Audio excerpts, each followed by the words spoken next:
et bienvenue dans notre temps d'enseignement, dans notre temps de partage, dans notre temps de la parole, dans notre temps de méditation ensemble, à l'écoute de la parole. Bienvenue encore à vous dans cette émission et dans ce moment où le Seigneur choisit pour étirer notre compréhension sur les bases afin de mieux le connaître. Parce que n'oubliez pas que Dieu a dit, la vie éternelle, c'est qu'ils te connaissent, toi le vrai Dieu et celui que tu as envoyé, Jésus-Christ, dans le livre de Jean 17, au verset 3. La vie éternelle, c'est pourquoi Jésus est venu, c'est de mieux connaître Dieu. Plus nous le connaissons, plus nous sommes affranchis, plus nous grandissons. Alors, sans plus tarder, nous allons incliner notre tête et recommander ce temps dans la présence du Seigneur. Seigneur, nous te disons merci, toi qui règnes d'éternité en éternité et qui est notre Père. Papa, tu es notre Dieu. Merci pour ta présence manifeste au milieu de nous, manifeste en nous. Merci pour ce temps d'enseignement, pour ce temps que tu choisis pour nous de mettre à part afin d'édifier ton peuple dans les quatre coins de l'univers, dans les quatre coins du monde. Merci pour cette parole qui touche un cœur et qui voit un cœur transformé. Nous te glorifions, nous te magnifions, nous t'exaltons pour tout ce que tu fais. Que l'Esprit de Dieu maintenant, qui est l'enseignant par excellence, le vrai enseignant, celui dont il est dit qu'il nous enseignera toutes choses, qui vienne nous parler, que tout en moi se taise et que l'Esprit de Dieu nous enseigne. Seigneur, nous te demandons une chose, au-delà de la parole, que ta parole éclaire, qu'elle illumine, mais qu'elle transforme aussi nos vies. Qu'elle soit pour nous ce guide, cette carte, qu'elle soit pour nous ce changement, cette eau qui vient nous laver et qui nous change à jamais. Envoie ta parole, Seigneur, comme tu l'as envoyée pour guérir le peuple d'Israël. Envoie-la encore pour nous guérir et nous emmener dans ta lumière, dans le nom de Jésus. Amen. Alors que Dieu vous bénisse une fois de plus. Bienvenue dans la présence de Dieu. Bienvenue dans cette émission à l'écoute de la parole. Nous vous saluons dans les quatre coins de la terre où vous vous trouvez. Nous bénissons le Seigneur pour votre fidélité à ce programme. Nous bénissons Dieu pour les pasteurs que vous avez dans vos églises, pour le complément de messages que le Seigneur fait au travers de cette plateforme afin de nous aider à mieux le connaître. Nous sommes depuis quelque temps en train de parler de la foi parce que la foi est tellement importante, bien que souvent nous la négligeons malgré cette importance, et que la vie chrétienne souvent est devenue sans saveur parce que les gens ne reçoivent pas ce pourquoi ils prient. Et votre vie a souvent peut-être ressemblé à ça aussi. Vous ne pouvez pas dire, mais si Dieu peut tout, pourquoi il a encore besoin de ma foi? Non, la foi est un ingrédient. Si vous vous souvenez dans l'enseignement que nous avons fait sur le royaume, et nous avions dit que la foi, c'était la monnaie dans le monde spirituel. C'est l'argent. Plus tu en as, plus tu rentres en possession. La Bible dit, pour l'avoir possédé, les anciens ont eu un excellent témoignage. Ça veut dire que plus tu possèdes une foi solide et grande, plus tu obtiens. La différence dans l'église, souvent se fait par ce genre de choses. C'est que vous verrez deux personnes qui prient ensemble, mais une a la foi, l'autre n'a pas la foi. Donc l'une reçoit parce que la foi permet de saisir les choses invisibles, et l'autre ne reçoit pas.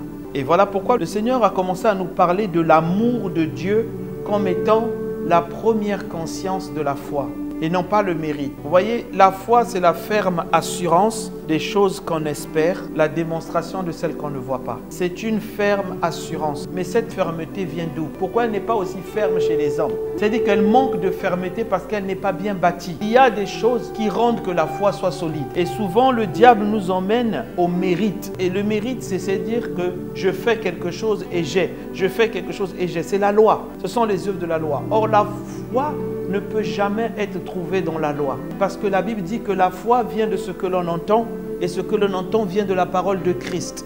C'est dans le Christ qu'on trouve la foi. Ça veut dire que si on ne comprend pas la parole de Christ, on ne sera pas enraciné. La parole de Christ, c'est celle-là qui donne la foi et la foi nous emmène dans les œuvres. Or, le diable veut nous faire poser des œuvres pour avoir la foi. Et comme nous sommes incapables de poser des œuvres par nous-mêmes, notre foi faiblit. Or, nous devons nous appuyer sur ce que Dieu est, sur Christ qui a fait. Et ça nous donne la foi. Et la foi va nous emmener à voir les œuvres. Or, ce que nous faisons, c'est que nous regardons à nos performances. Et nos performances, après, nous emmènent dans une forme d'échec. Parce que là où nous ne sommes pas performants, notre conscience va nous dire, mais tu n'as pas pu. Le diable viendra souffleter pour vous dire, oh, de toute façon, tu ne tiens pas. Et là, tu baisses les bras et la foi tombe. Et tu n'arrives pas à posséder.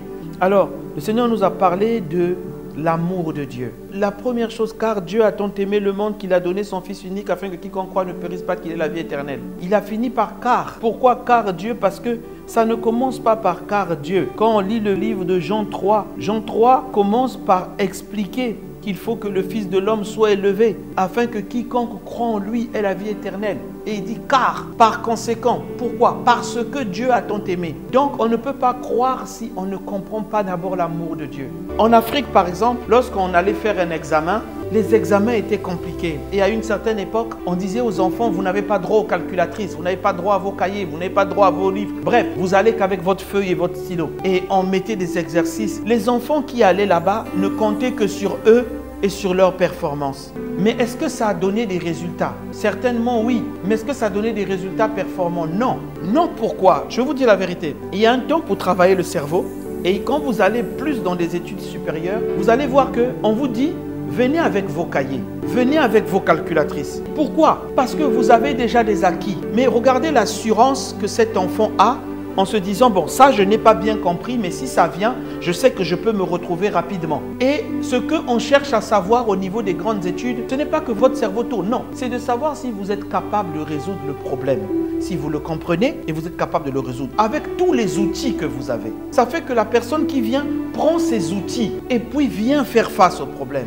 C'est comme la foi. Lorsque nous allons dans les circonstances de la vie, nous devons aller avec nos outils. Et nos outils qui nous donnent l'assurance que quel que soit ce qui va arriver, c'est notre amour de Dieu. L'amour que Dieu a pour nous. Je ne parle même pas de l'amour que moi j'ai pour lui. Ça, c'est une chose. Je parle d'abord de ce qu'il a pour moi. Nous devons connaître notre Dieu, connaître son amour. C'est la connaissance de cet amour qui va te dire jamais il m'abandonnera, jamais il me laissera. C'est ça qui a fait dire à David, si mon père, ma mère m'abandonnent, toi jamais tu ne m'abandonneras. J'ai vu quand je dormais avec les chèvres, quand je dormais quand j'ai dû me défendre, comment le coup est passé juste à côté, j'étais mort. Les hommes de ce monde m'avaient tué, ma famille m'avait rejeté. Mais ton amour a été avec moi. Donc quand David se lève devant les ennemis, il dit que rien ne m'arrivera. Pourquoi? Le même Dieu qui m'a gardé. C'est ce qu'il a dit devant Goliath. L'amour de Dieu, c'est la racine qui nous permet de croire qu'il ne va pas nous abandonner, qu'il est fidèle. Ça a d'abord son amour, d'abord son amour. Regardez ce que dit la Bible. Quand nous pensons beaucoup à nos fautes, plus qu'à l'amour de Dieu pour nous. Regardez ce que dit David. Le psaume 103, verset 1 à 14. Psaume de David. Bénis le Seigneur mon âme. Tout ce qui est en moi bénit son saint nom. Bénis le Seigneur mon âme et n'oublie aucun de ses bienfaits. C'est ce que je vous dis. N'oublie pas son amour à ton égard. C'est comme ça que la foi naît. Il dit, lui qui pardonne tes iniquités, qui guérit tes maladies, qui rachète ta vie de la destruction, qui te couronne de bonté compatissante et de tendre miséricorde, qui rassasie ta bouche avec de bonnes choses, si bien que ta jeunesse est renouvelée comme celle de l'aigle. Le Seigneur exécute droit et jugement à tous ceux qui sont opprimés. Il a fait connaître ses chemins à Moïse et ses actes aux enfants d'Israël. Le Seigneur est miséricordieux et fait grâce. Vous voyez, il ne parle même pas de la douleur de Dieu. Il cite tes fautes, mais il te dit, il est lent à la colère et plein de miséricorde. Il ne conteste pas à perpétuité. Il ne garde pas non plus sa colère pour toujours. Il n'agit pas avec nous selon nos péchés. Mon frère, si Dieu agissait avec toi selon tes péchés, tu pouvais perdre la foi. Parce que nos péchés sont plus nombreux. Mais son amour est beaucoup plus grand pour nous. La Bible dit, il n'agit pas avec nous selon nos péchés et ne nous a pas rendus selon nos iniquités. C'est-à-dire que Dieu ne fait pas des choses sur toi à cause de tes fautes. C'est ça la puissance de la grâce. Je dis, c'est dans la grâce qu'il y a le pouvoir de briser le péché. C'est ce que la Bible dit quand la Bible de Dieu dit, l'amour de Dieu te pousse à la repentance. Quand tu vois l'amour de Dieu, toi-même tu vas dire, je préfère arrêter. Ce n'est pas la sanction, ce n'est pas le fouet qui te pousse à la repentance. Voilà pourquoi dans beaucoup d'endroits on prêche le péché, on prêche le péché, on prêche le péché, on prêche le péché. Les gens ne changent pas. Rentrez dans leur vie, vous allez voir. Prêchez l'amour de Dieu, que quelqu'un se rende compte que Dieu l'aime, qu'il soit embrasé par les ailes de l'amour de Dieu. Il comprendra lui-même que cette vie de péché, ce n'est pas pour moi. Et que ce que Dieu veut de moi est meilleur, je laisse. C'est ça la puissance de l'amour de Dieu. Il dit, il ne nous juge pas, car autant le ciel est au-dessus de la terre, autant sa miséricorde, son pardon, son amour, le mot miséricorde, le mot késédé, la miséricorde est grande pour ceux qui le craignent. Autant l'Est est éloigné de l'Ouest, autant il a retiré de nous notre transgression. Comme un père, l'amour du père, prend pitié de ses enfants. Ainsi l'Éternel prend pitié de ceux qui le craignent. Car il connaît notre composition, il se souvient que nous ne sommes que poussière. Est-ce que vous voyez l'amour d'un tel être? Il te dit que je suis ton père. Je suis ton père. Il te dit je t'aime encore. Son amour est éternel. Jésus-Christ est le même hier, aujourd'hui, éternellement. Il t'aime encore. Alors, les racines et les fondements de la foi et de la grâce se trouvent dans l'amour de Dieu. C'est la foi qui saisit la grâce. Parce que la grâce, la Bible dit, elle nous environne comme un bouclier. Elle est avec nous constamment, la grâce. C'est un mode de vie où partout où nous allons, nous vivons la faveur imméritée. La révolution de la grâce. Nous vivons cette révolution où la grâce de Jésus est manifeste maintenant dans nos vies. C'est un mode de vie, ce n'est pas un slogan. Mais cette grâce-là, elle est saisie par la foi. Et beaucoup de gens peuvent penser qu'ils vivent la grâce de Dieu, mais le fait que ta foi bascule, tu ne peux pas saisir la grâce de Dieu comme Dieu voudrait que tu la saisisses. La Bible dit la grâce est en abondance. Ceux qui ont reçu le don de la justice et l'abondance de grâce régneront. Il ne parle pas de vivront sur cette terre. Dis avec moi à être en haut. Alors si tu n'es pas encore en haut, c'est que tu n'as pas encore saisi cette grâce et cette grâce se saisit par la foi. Selon que la Bible dit, c'est par la grâce que nous sommes sauvés par le moyen, par l'utilisation de la foi, par le biais de la foi. C'est la foi qui nous permet de saisir la grâce. Et si nous ne bâtissons pas cette foi, nous ne pouvons pas saisir la grâce et la foi a son enracinement. Voilà pourquoi la Bible explique bien que l'amour qui est l'essence, le début pour avoir une foi solide, et la foi nous donne la grâce. Nous devons revenir dans l'amour de Dieu. C'est l'amour de Dieu qui nous fait comprendre la vie de grâce qui nous a été donnée. C'est l'amour de Dieu qui nous donne la foi. Suivez bien. Éphésiens 2, versets 4-5. Mais Dieu qui est riche en miséricorde, en kesed en hébreu, à cause du grand amour dont il nous a aimés. Donc la miséricorde vient du grand amour que Dieu nous a aimés. Nous qui étions morts par nos offenses, il nous a rendu la vie. On l'a déjà vu l'année dernière, la miséricorde, c'est le premier pas qui emmène à la grâce. Donc, cette miséricorde qui mène à la grâce vient du grand amour de Dieu. Voilà pourquoi le Seigneur nous dit, vous devez être conscient que je vous aime et je ne vous abandonnerai pas. Je ne suis pas comme les parents de ce monde. Jésus a dit, si aussi mauvais que vous êtes, vous savez donner des bonnes choses à vos enfants, à combien plus forte raison le Père donnera-t-il des bonnes choses à ses enfants? Vous voyez, il y a un lien important entre la grâce et l'amour. Tite 3, versets 4 à 7. Mais lorsque la bonté de Dieu notre Sauveur et son amour pour les hommes ont été manifestés, il nous a sauvés. Non à cause de nos œuvres de justice que nous aurions faites, mais selon sa miséricorde, par le bain de la régénération et le renouveau du Saint-Esprit. Vous voyez, souvent quand je parle, les gens disent, oui, pasteur Marc, mais c'est comme si on n'a plus rien à faire. Avant de faire, il faut d'abord savoir. Si tu fais sans savoir, tu ne vas rien faire. On sait d'abord et puis on fait. Et quand tu fais, tu feras bien. Et savoir, c'est de savoir que d'abord, lui t'a aimé le premier. La Bible dit clairement, il nous a sauvés à cause non de nos œuvres que nous aurions pu faire, mais selon son amour, selon sa miséricorde. Voilà pourquoi je dis aux gens, les gens y voient plus à leurs œuvres au lieu de regarder à Dieu. Vous voyez, quand Joseph devait pécher avec la femme de Potiphar, il a dit, comment ferais-je ça à Dieu? Vous voyez, il parle de l'amour. Il dit, mais Dieu m'aime trop, comment je lui fais ça? C'est l'amour de Dieu qui nous change. Je vais vous dire une chose. Le Seigneur m'avait dit une fois, quelqu'un qui n'a pas connu ma miséricorde aura du mal à accorder la miséricorde aux autres. Quelqu'un qui n'a pas vu ma main sur le dé aura du mal à aider les autres. Donc Dieu commence toujours. Celui qui connaît l'amour de Dieu aura de la facilité à manifester cet amour avec les autres et même avec Dieu. Voilà pourquoi focalisons-nous d'abord pour revenir à comprendre l'amour de Dieu. Et ça va durcir notre foi. Tu peux marcher et dire, Seigneur, je reconnais que tu m'aimes. Quand j'ai connu telle situation, tu es venu, je ne te connaissais même pas. Ce n'est que bien après que tu m'as rappelé que ça, j'étais là. Mais les gens oublient, parce qu'ils oublient l'amour de Dieu. Voilà pourquoi ils se disent, est-ce que ça va changer? Est-ce que ça va se réaliser? Est-ce que ça va se faire? Parce qu'ils ont oublié l'amour de Dieu. Et l'amour, c'est la racine même de la foi.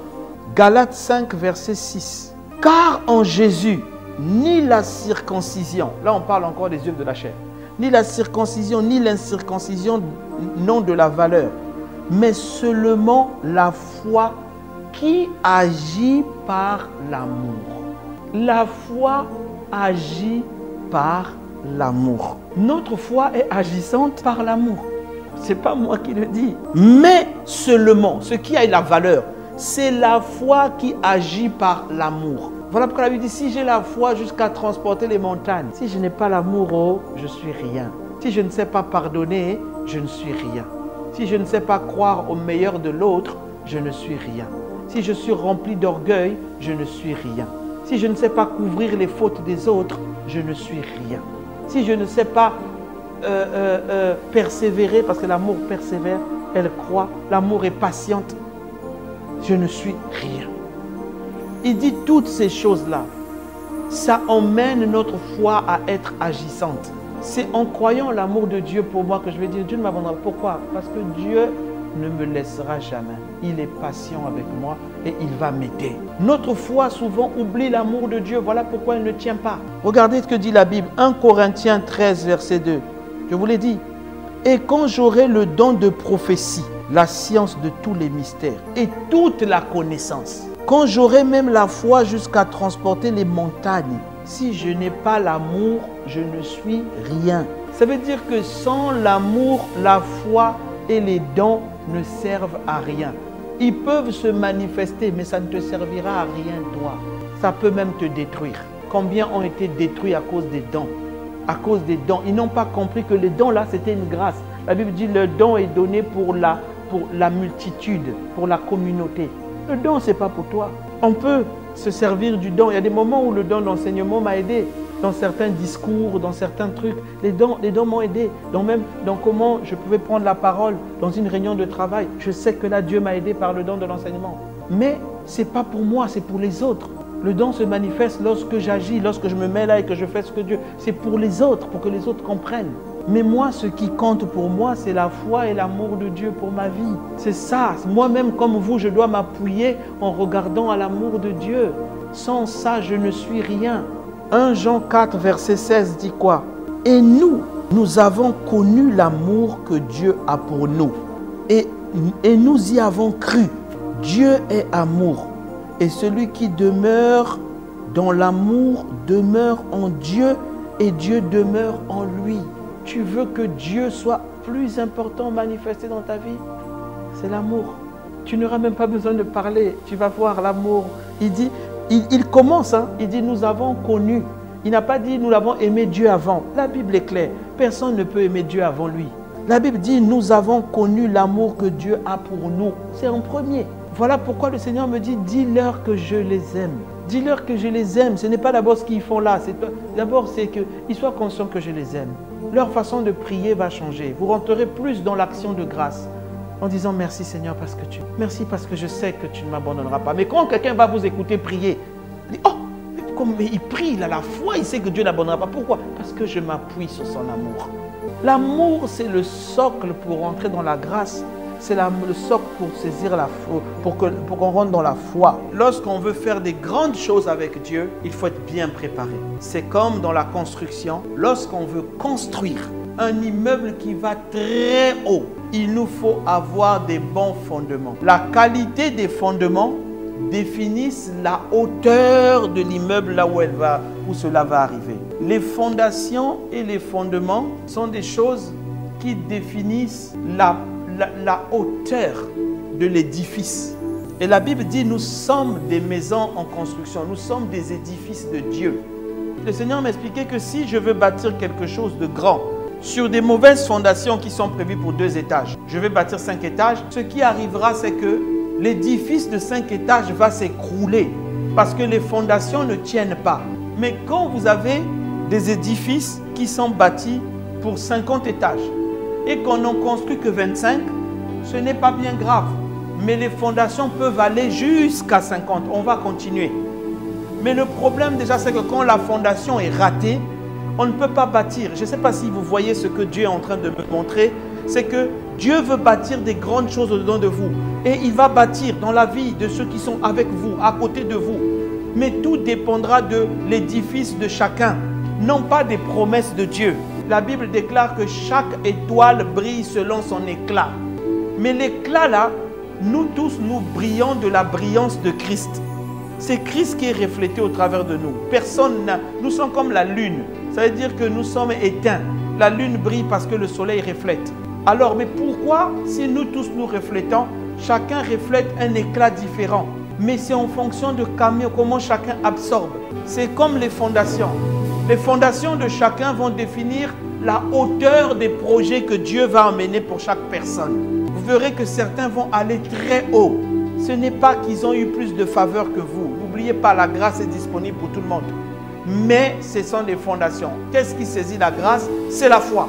Donc, c'est les différents niveaux de foi de chacun qui va emmener les édifices s'élever, s'élever, s'élever, s'élever, s'élever, s'élever. C'est les différents niveaux de foi.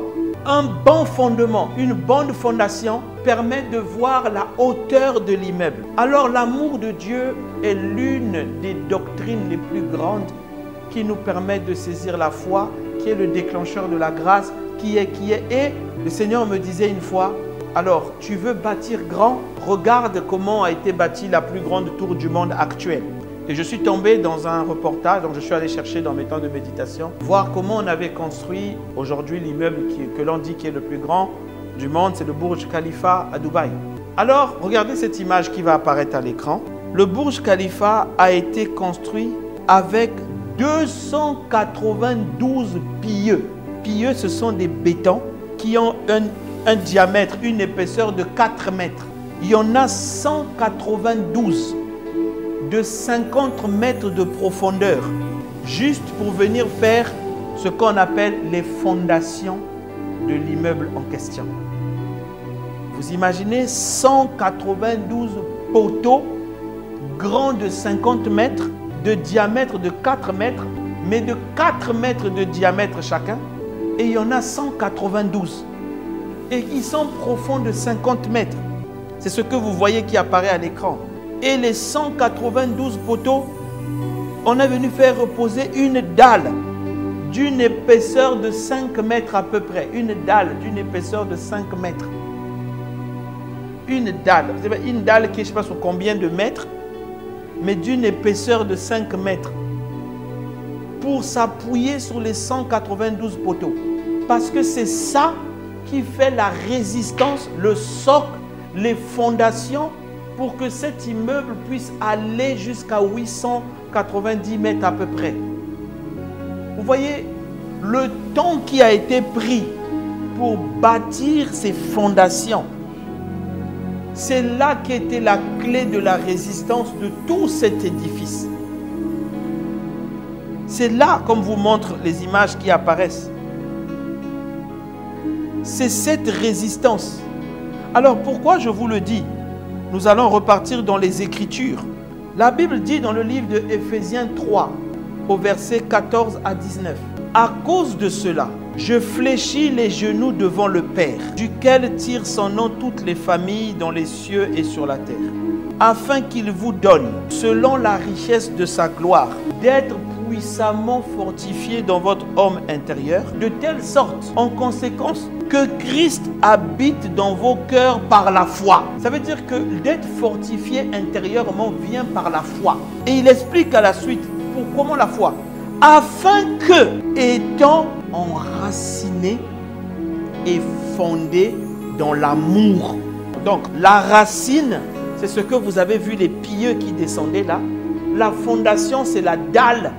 Il dit que toutes les racines que vous avez vues là, pour être édifice de Dieu, les racines que vous avez vues et la dalle que vous avez vue doivent être la matière qui les fonde, soit doit être l'amour. Il dit afin que, étant enraciné et fondé dans l'amour, vous puissiez comprendre avec tous les saints quel est. Donc, vous êtes non seulement enraciné dans l'amour et fondé dans l'amour, mais vous puissiez comprendre encore quelle est la largeur, la longueur, la profondeur et la hauteur et connaître l'amour de Christ. Il dit quand tu vas être enraciné et fondé, ça ne sera que le début qui va t'emmener dans la largeur, dans la longueur, qui va t'emmener dans la profondeur et dans la hauteur, d'où encore de l'amour de Christ, qui surpasse toute connaissance, en sorte que vous soyez remplis jusqu'à la plénitude de Dieu. Waouh! Lorsqu'on te voit, on voit Dieu. Il dit, c'est quand tu vas connaître ça que tu vas devenir un édifice de la plénitude de Dieu. Quand on parle d'être enraciné, je vous ai montré enraciné, c'est-à-dire que tes racines, ta force, ton poids, tu commences d'abord à la tirer de l'amour de Dieu. Tes fondations sont l'amour de Dieu. D'abord, il dit non, vous connaîtrez d'abord la largeur. La largeur, c'est que les mains de Dieu sont ouvertes pour tout le monde. Même le païen, même le gars que tu accuses, Dieu l'aime. La longueur, c'est que l'amour de Dieu va aller le plus loin possible pour aller toucher les gens. Le plus loin possible. Là où toi, tu vas t'arrêter avec ton amour d'homme, l'amour de Dieu va aller. Vous avez vu l'histoire de Manassé. La profondeur, c'est que jusqu'où il peut descendre pour aimer quelqu'un. Jusqu'où il peut aller, jusqu'où il peut descendre pour aller chercher quelqu'un. Donc quand tu vois quelqu'un, tu dis qu'il est déjà perdu. Il n'est pas encore perdu. Fléchis tes genoux. L'amour de Dieu va aller le chercher là où il est, dans les profondeurs. Et la Bible finit en disant que vous connaissez la hauteur. La hauteur, c'est jusqu'où Dieu peut t'emmener en hauteur. Et Dieu va t'emmener en hauteur. Dieu va t'emmener haut. Tu seras, comme on dit, une maison placée sur la montagne. Tu seras, comme la Bible dit, une lumière qu'on ne peut pas mettre en dessous de la table, on la met en haut.